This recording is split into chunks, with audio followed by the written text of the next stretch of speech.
Aloha and welcome to Kona, Hawaii, where I've been fortunate enough to be coming since 1985, as many years as possible, and will probably continue to come for as many years as I have left on this planet. As you can see behind me, it's a very spectacular spot, and I hope that at least some of you decide to find your way down here at some time.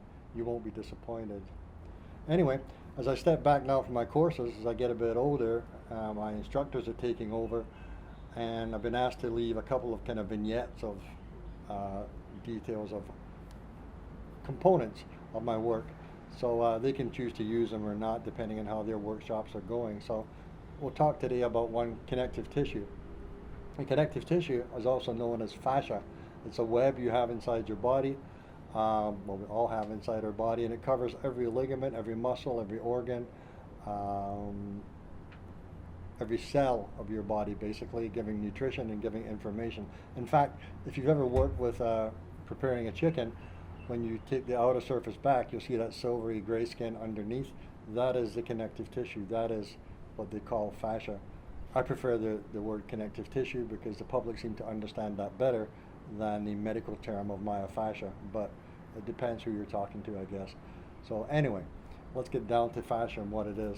I took my training in it back in around late 90s and 2000 from a gentleman called John Barnes in Sedona, physical therapist, who does excellent work, and I still use it to this day.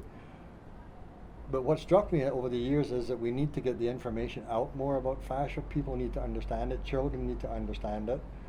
We don't have to know how to fix it, but we have to be aware of it, so we can do something about it if we have problems in that area. I'll explain what I mean in more detail now. This web gives nutrition and information to and from every cell in your body.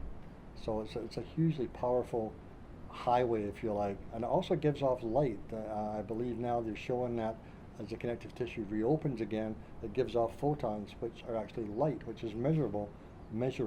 So your light body can be actually measured now scientifically, depending on how tight your connective tissue is. But let me go into it further. Apart from nutrition and information, there's another facet to connective tissue that needs to be understood.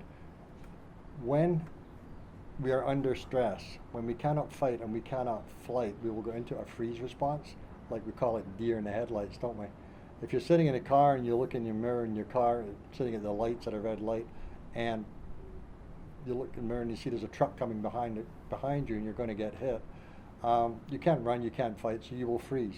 You'll go into a brace yourself response. You'll take the hit, and about 20 minutes after the accident, you'll start to shake.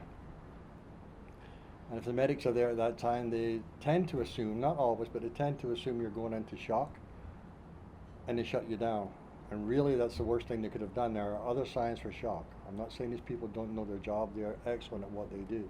I'm trying to give more information. Because what's happening is the web has shut down with a force of up to 2,000 pounds per square inch, some would say. I've never seen the study which shows that definitively, but it is the marker that we all seem to use until we know more. 2,000 pounds per square inch is a lot of pressure in your organs, is it not? So let's give you some examples.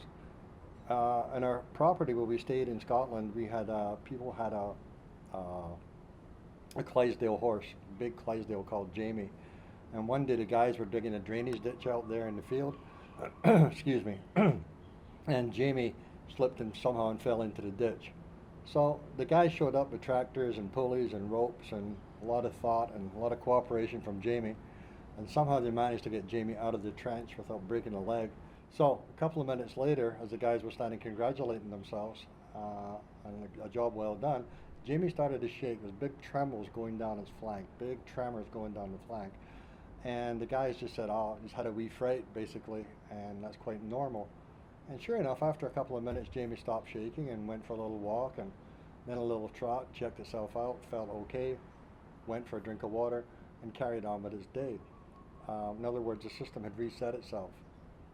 We don't allow ourselves to reset ourselves, okay?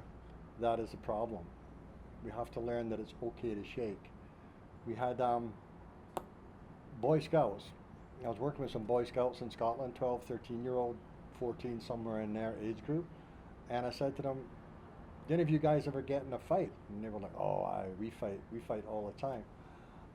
Whether they do or not is almost irrelevant. But I said, so about 20 minutes after you fight, do any of your knees ever start shaking? And it was total silence. They wouldn't look at me. They stared at the floor. They stared at the wall. And there was a stillness in the room for quite a while. So then I said, so how does that make you feel? And once again, they went very quiet. Nothing, no movement. Until one young boy finally said, "Coward." And that seemed to break the spell in the room, and they all stopped and said, "Yeah, you're right, coward. You're right, coward. Makes you feel like a coward." So here's a bunch of young men growing up thinking that they're cowards for doing exactly what the horse did.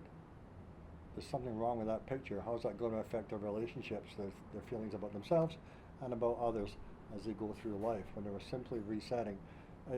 Another example would be in the First World War, very similarly, when the young men had been shelled for 12 to 14 hours straight, both sides. When the shelling stopped, an hour or two later, some of the young ones would start shaking, and they would be put up against a post and shot for cowardice, when they were really doing what the horse did. They were resetting themselves for the upcoming fight the next day. So what you have to learn is that it's okay to shake. I had a young boy came to see me in Calgary, early 20s maybe, and he had been run over by his own truck. I'm not going into how it happened or what happened. I don't know. It's none of my business. But the front wheel came across him this way, from his left shoulder across his pelvis, and dropped off onto his driveway there. And when he came to see me, all he had was a stiff neck. All he complained of, actually. So as I was working with his neck, I had to get him into a frame of mind where he could contact his own connective tissue. So I said, "Well, John," I said, "it must have been scary, eh?" And he said, "Hugh, it was terrifying." He said, I can see it vividly now when I close my eyes. I can smell the tire, I can see the tire, I can hear the thud when it hit my driveway. It was absolutely terrifying." So I waited and I said, "So John," he said, "Yeah." And I said, "Lucky it didn't run over your head, eh?" And he said, "Hugh, it would have crushed my skull like an egg. It would have just crushed my skull completely.